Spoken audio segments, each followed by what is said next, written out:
Edith a vaincu son cancer du sein. Au mois d'août 2013, ils m'ont annoncé la nouvelle comme de quoi j'avais un cancer du sein.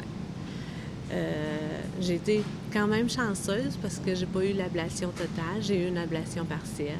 Aujourd'hui, c'est le grand jour pour elle. Ce matin, c'est ma première journée de travail. Je viens voir ma gang, comme on dit, mes collègues. J'ai des amis aussi au travail qui m'ont supportée. Ça fait combien de temps que vous n'avez pas travaillé? Ça fait 9 mois.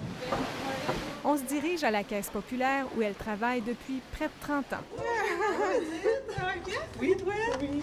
Bon, salut. Je suis contente de le voir. Très bien. Je suis pas content de te voir. Moi aussi. Oui. On rentre. Je t'ai Plein d'énergie. Dépense-en pas trop. Garde-en pour toi, là. Oui. Un retour qui se fait dans l'harmonie. Aujourd'hui, je suis plus préparée aussi. Là.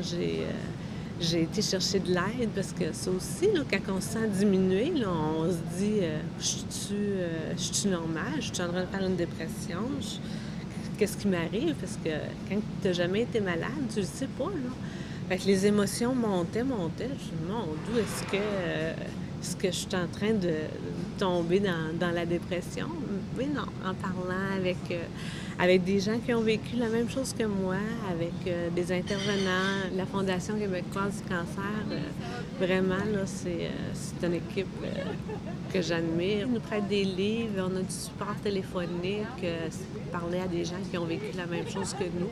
Fait que ça nous aide à voir qu'on n'est pas tout seul. Bonjour! Ça va? Les entreprises ont aussi le devoir de s'adapter.